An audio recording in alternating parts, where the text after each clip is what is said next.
नमस्कार दोस्तों, स्वागत है आप सभी का सीजीपीएससी नॉलेज हब के इस यूट्यूब चैनल पर। आज हम बात करेंगे छत्तीसगढ़ के वाद्य यंत्रों के बारे में। कुछ वाद्य ऐसे यंत्र हैं जो कि भारत में अलग अलग जगहों पे भी यूज में होते हैं, पर छत्तीसगढ़ की लोक संस्कृति का आज हमने टॉपिक लिया हुआ है। तो वाद्य यंत्रों का पूरा चर्चा करेंगे, सारे प्रकार, तत्, वितत, घन, सुशीर, हर किसी के बारे में चर्चा रहेगी।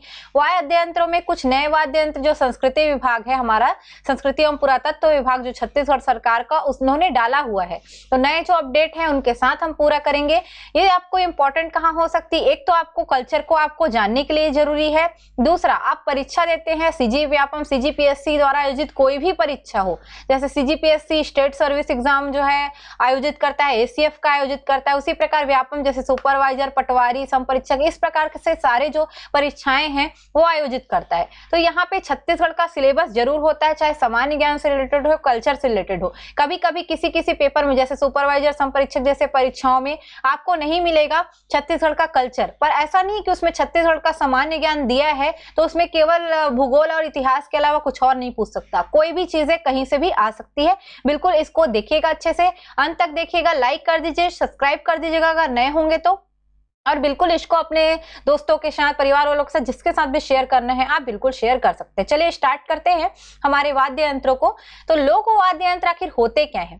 चाहे जनजाति बोलिए या आपकी लोक संस्कृति जो आपका स्थानीय तौर पे प्रचलित रहता है, इसमें संगीत शास्त्रों के अनुसार अलग अलग भागों में लोक वाद्य यंत्र जो है विभाजित रहते हैं। ये सारे में से आपको कई ऐसे हैं जो भारतीय संस्कृति के अलग अलग जो संगीत है उनके प्रकारों में भी ये वाद्य यंत्र जो है यूज में लाए जाते हैं। तो बिल्कुल देखिए, ये चार भाग में मिलेंगे वैसे, तत्, वितत, सुशीर और घन। आप सीक्वेंस वाइज कैसे भी ले सकते हो, तत्, वितत, सुशीर, घन, या घन, सुशीर, जो भी आपको सीक्वेंस में लेना है, चार ही भाग में मिलेंगे। तो पहला भाग होता है हमारा तत् वाद्य यंत्र। तत् वाद्य यंत्र की बात करें तो जनजातियों में तत् वाद्य यंत्र कलात्मक वाद्य यंत्र है, क्योंकि उसकी जो कलाएं हैं, जनजातियों की अलग अलग संस्कृति है, उनको जो अगर आपको दिखाना है तो ये जो वाद्य यंत्र है वो महत्वपूर्ण होते हैं। चाहे पूजा पाठ के दौरान हो, चाहे उनकी कला संस्कृति का कोई आपका उत्सव हो, सभी में तत् वाद्य यंत्र जो है यूज में लाए जाते हैं। पहले देखते हैं धनकुल वाद्य यंत्र। तो धनकुल एक पर्व भी होता है। हल्बा जनजाति सामान्यतः धनकुल वाद्य यंत्रों का प्रयोग करती है। देखते हैं धनकुल वाद्य यंत्र आखिर बनता कैसे। कभी कभी प्रश्न ऐसे भी पूछते हैं कि धनकुल वाद्य यंत्र का निर्माण किस प्रकार होता है। मिट्टी का एक घड़ा होगा, एक इमेजिनेशन करिएगा, घड़े के ऊपर रखे रहेगा एक सुपी या सुपा जिसको बोलते हैं, छोटा सा, वहां पे धनुष और बांस की खपच्ची से ये वाद्य यंत्र को जो है बजाया जाएगा। तो धनकुल वाद्य यंत्र का निर्माण इन चार चीजों से होता है, याद रखेंगे। किंकनी, ये भी एक वाद्य यंत्र होता है। पंडवानी गायन में जो देवार जाति द्वारा प्रयुक्त एक वाद्य यंत्र होता है किंकनी। जो देवार जाति के लोग हैं, पंडवानी गायन करते हैं, जैसे हमारी तीजन बाई, वो भी देवार थी पहले, तो देवार जनजाति मानती, देवार प्रधान बोल सकते हो, प्रधान थी वो। तो इन लोग किंकनी का यूज करते हैं। तो पंडवानी में प्रयोग में लाया जाने वाला वाद्य यंत्र क्या होता है? किंकनी। आप ऐसे बजाते हुए देखे होंगे, तो किंकनी वो रहता है। उसके अलावा हमको मिलेगा अन्य तत् वाद्य यंत्र में किरकिच, राम बाजा, डुम्भीर, किनरेरी। इनका नाम ही याद रख लीजिए कौन सा ये प्रकार है, बस यही याद रखिएगा। तत् है, वितत है, घन है, सुशीर है। किसी के चीज का उपयोग किसी विशेष या फिर कला के लिए किया जाता है तो उसका फिर आपको याद रखना जरूरी हो जाएगा।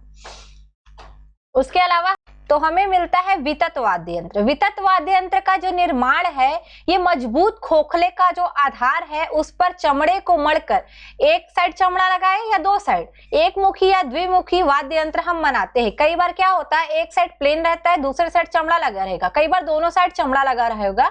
तो ये दो प्रकार के मिलेंगे, एक मुखी और दो मुखी। एक मुखी में देखिए जैसे नंगाड़ा, गोगा, ताशा, ताशा, ये एक मुखी है जहां एक साइड चमड़ा लगा होगा। द्विमुखी जैसे जो है, द्विमुखी जो है मांदर, ढोल, मृदंग, बिरिया ढोल, रायगढ़ी ढोल, ये सभी क्या रहेंगे? वितत वाद्य यंत्र रहेंगे। बकायदा पूछा जाता है तत् और वितत में। रायगढ़ी याद रखिएगा क्या होता है, पीतल से निर्मित एक डमरू के आकार का होता है, और रायगढ़ी का प्रयोग दंतेश्वरी मंदिर में पूजा के लिए किया जाता है। बिरिया ढोल मांदर के जैसे ही दिखता है, इसका भी प्रयोग करते हैं हम अलग अलग उत्सवों में। तुड़बुड़ी, ताशा, नंगाड़ा, मुंडा बाजा, गोगा, मांदरी, ढोल, मृदंग, ये सभी भी वितत वाद्य यंत्र में है। मांदरी वाद्य यंत्र याद रखिएगा, जो आपका मांदरी नृत्य है उसमें प्रयोग में लाते हैं मुरिया जनजाति के लोग। ढोल का प्रयोग आप लोग कई बार किए ही होंगे, इसको ध्यान रखेंगे। नंगाड़ा भी आप बजाते हो खास करके नवरात्रि के उत्सव में। घन वाद्य यंत्र की बात करें तो प्रायः कठोर व जो है धातु की बनी होती है और ये आघात देने पर बजता है। मीन्स आप थप से मारोगे तो क्या देगा, आवाज करेगा। इसका जैसे उदाहरण है घंटा। घंटा या घंटी जिसको आप बजाते हो पीतल का रहता है, गोलाकार होता है। बाह्य आघात देने के बाद जैसे आप बजाओगे तभी वो घंटी जो है बजेगा। घंटी पीतल की गोल कटोरी नुमा होती है, ये भी ध्यान रखिएगा। आपस में टकराने से ये क्या होती है, बजती है। ऐसा ऐसे से टकराओगे तब। चिटकुल वाद्य यंत्र, याद रखिएगा पीतल निर्मित एक मंजीरा की आकृति का होता है। इसका प्रयोग भी मांद्री नृत्य में किया जाता है। उसके अलावा आपको मिलेगा इसी में घन में ही मुयांग, याद रखिएगा गोड़ी भाषा में घंटी को ही मुयांग कहा जाता है। कक्साड़ नृत्य में इस मुयांग का प्रयोग लाया जाता है। झाब जो कि घुंघरुओं का एक गुच्छा होता है, तो झाब भी घन वाद्य यंत्र है। पिटोरका, याद रखिएगा सेमल की लकड़ी से ये वाद्य यंत्र निर्मित होता है, नाम इसका पिटोरका है। दुड़का बाजा साजा की लकड़ी से निर्मित होता है, तो ये भी पूछ सकता है किससे निर्मित होता है, किस टाइप का प्रकार है, कोई से भी क्वेश्चन आ सकते हैं, तो लोक संस्कृति में आपको जानना जरूरी है। तिरुड्डी लोहे से निर्मित वाद्य यंत्र है, ये माड़िया नाच में प्रयोग किया जाता है। तिरुड्डी याद रखिएगा माड़िया नाच में। अन्य घन वाद्य यंत्र में आपको घंटा तो हम लोग देख लिए, घुनघुना या घुलघुला बोलते हो जिसको, मंजीरा, चिटकुल, मुयांग। इसके अलावा घुनघुना जो रहता है बच्चों वाला, वो भी एक प्रकार का घन वाद्य यंत्र ही है, ध्यान रखिएगा।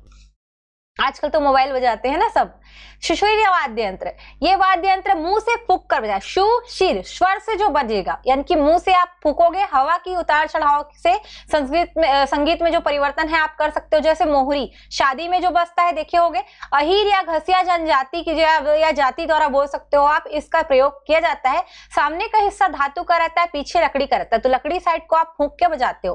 तोड़ी ये जो है काष्ठ और धातु दोनों से निर्मित होती है। फसल की रखवाली के लिए जो है इसका प्रयोग में लिया जाता है, ये भी इसे ध्यान रखिएगा। तोड़ी भी पीछे काष्ठ आगे धातु ही रहेगी। फसल की रखवाली करना हो, मड़ई मेला हो, कुछ देवी का पूजा पाठ करना हो, सूचना देना हो, तो भी तोड़ी बजा के करेंगे। अकुम बाजा, तो अकुम भी सुशिर वाद्य यंत्र है, धातु से निर्मित रहती है। फसल रखवाली के समय इसको भी बजाई जाती है। सुलुड जो कि बांसुरी के समान होता है, ये भी एक प्रकार का सुशिर वाद्य यंत्र है।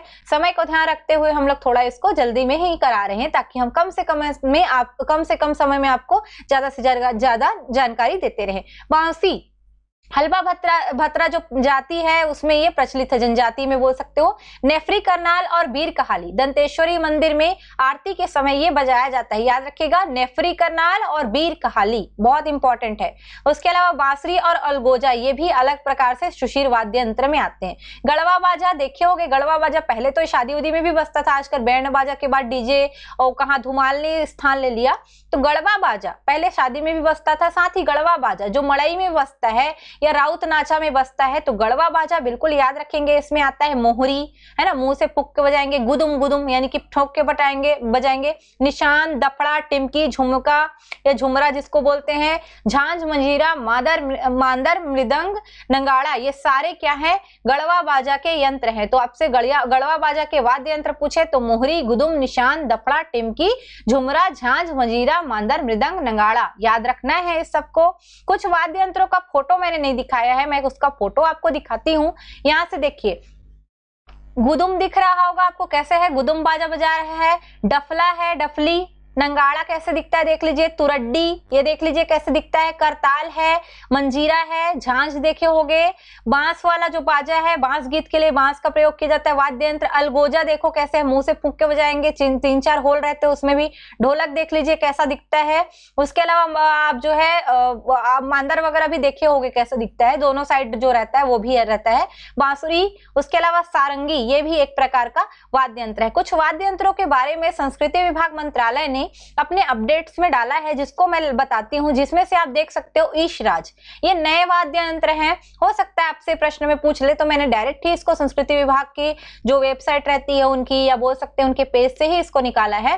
हो सकता है क्वेश्चन में ये आ जाए। ईशराज मुख्यतः लकड़ी से बना हुआ था, जिसमें नीचे की ओर खोखली लकड़ी पर ऊपर की ओर चमड़ा मढ़ा जाता है। इसमें मुख्यतः 4 तार होते हैं। सादे सितार की भांति इसमें पर्दे बंधे रहते हैं तथा पर्दों की संख्या 9 होती है। ईशराज में मुख्य तार जिस घोड़ी या बीज के ऊपर से गुजरती है, उसी के 2 सूत नीचे बने छिद्र की तरफ तार गुजरते हैं। ईशराज दाहिने हाथ में गज से बजाया जाता है और गज में घोड़े के काले बाल लगाए जाते हैं। ये पूरा दिया हुआ है। ईशराज के बारे में जानकारी पूछ सकता है किससे बना हुआ होता है, तो लकड़ी से बना हुआ वाद्य यंत्र है, धुन निकालेगा, ये याद रखिएगा। ये भी तो एक प्रकार से ये बिल्कुल याद रखेंगे, ये धुन निकाल रहा है तो आप इसको वाद्य यंत्र में भी लेंगे। उसके अलावा सिंग बाजा या गुदुम जिसको बोलते हैं, ये भी देख लीजिए। गुदुम के लिए सर्वप्रथम लोहे की कड़ाही नुमा खोल ढाल लिया जाता है, जो देख रहे होगे आप बीच में कड़ाही जैसा, जिस पर बीच बीच एक पतली छेद की जाती है। कड़ाही नुमा आकृति पर चमड़ा मढ़ा जाता है। यह चमड़ा मोटा होता है, मतलब चमड़े से बना हुआ बाजा। इसको सिंग बाजा क्यों बोलते हैं, देखो सिंग जैसे निकला हुआ है, जिस पर मशाल लगाया जाता है। बोल रहा है जो छिद्र है उस पर अनंडी का जो तेल है वो डाला जाता है, और इसे बजाने के लिए टायर के टुकड़ों से जो है यहाँ पे बठेना बनाया जाता है। बोल रहा है गुदुम या निशान बाजा पर 12 सिंगा का सिंग लगाया जाता है, इसलिए इसे सिंग बाजा कहते हैं। तो ये भी इंपॉर्टेंट है, याद रखिएगा। क्या पता पूछते, और मेंस वालों बिल्कुल ध्यान रखना है, लिखने के लिए आएगा, सेम टू सेम छाप सकते हो आप, थोड़ा बहुत अपना दिमाग लगा के 2-4 जो है वर्ड को आगे पीछे करके। मांदर जो है देखे होगे बजता है, मांदरी नृत्य में होता है। तो मांदर छत्तीसगढ़ का प्रतिनिधि लोक वाद्य है। बोल रहा है जिसे मैदानी सरगुजिया बस्तर अंचल में बजाया जाता है। यह पार्श्वमुखी वाद्य यंत्र है। मांदर का निर्माण प्रथम चरण में कुम्हारों द्वारा मिट्टी का खोल पकाकर बनाया जाता है। इसके लिए प्रायः लाल मिट्टी का प्रयोग होता है। उसके पश्चात खोल के दोनों ओर चमड़ा मढ़ा जाता है, और यह चमड़ा प्रायः बकरे के खाल से बनता है। यह जो है एक तरफ से जो है खोल की जो चौड़ाई है अधिक दिखेगी, तथा ताली की ओर जो रहता है, जिधर ताली आप बजाते हो उधर कम रखा जाता है। ठीक है। उसके अलावा गद और ताली दोनों के चमड़े में खरवन लिखा है, खरवन लगाया जाता है, जिसे मशाला भी कहते हैं। इसी से आवाज जो है गूंजती है। मांदर मुख्य रूप से कर्मा, पंथी, देवार, जस, डंडा आदि नृत्यों में किया जाता है या बजाया जाता है। पर याद रखिएगा मांदरी नृत्य में भी मांदर का प्रयोग होता है। दफड़ा पे आते हैं। चांग की तरह होता है, लकड़ी के गोलाकार व्यास में चमड़ा मढ़ा जाता है और लकड़ी के एक सिरे पर छेद कर दिया जाता है, जिस पर रस्सी बांधकर वादक अपने कंधे पर लटकाता है, जिसे बठेना के सहारे से बजाया जाता है। इसमें एक बठेना पतला तथा दूसरा बठेना मोटा होता है। ये सारे अपडेट्स हैं, बिल्कुल कर लीजिए, क्या पता कोई क्वेश्चन में पूछ दे। बेंजो लोक संगीत में बहुत ही उपयोगी वाद्य यंत्र है। ये तार वाद्य यंत्र है। बोल रहा है हालांकि यह प्राचीन नहीं है और पाश्चात्य की श्रेणी में है, लेकिन इसका प्रयोग 70-80 वर्षों से भी अधिक समय से यहाँ किया जा रहा है। छत्तीसगढ़ के लोक संगीत के कार्यक्रम जैसे पंडवानी हो, ददरिया, कर्मा, इसमें इसका जो है तर्क संगत प्रयोग किया जाता है। नाचा, गम्मत, ये सभी में भी इसका उपयोग होता है। राउत नाचा में कुछ लोग जो है इसका उपयोग करने लग गए हैं। देखे होंगे बैंड बाजा, गुदुम बाजा यानी कि गड़वा बाजा के साथ भी बेंजो बजाते रहते हैं, गाना चलते रहता है। तो यही है हमारा क्या, बेंजो, याद रखिएगा इसको। तो हमने कुछ जो है यहाँ पे कलेक्ट करके लाया था आप लोग के लिए वाद्य यंत्र। उम्मीद है आपको पसंद आया होगा। अगर ये वाद्य यंत्र आपसे प्रश्न में पूछे तो बिल्कुल इसको लगाइएगा, 2 बार 3 बार आप पढ़ सकते हैं इसको देख के। अगर आपको लगता है कि यहाँ से हमारी जो प्रयास है बहुत अच्छा रहा है, बिल्कुल लाइक कर दीजिएगा, शेयर कर दीजिएगा, कॉमेंट करके भी बताइएगा आपको कलेक्शन कैसा लगा। धन्यवाद। जय जोहार, जय छत्तीसगढ़।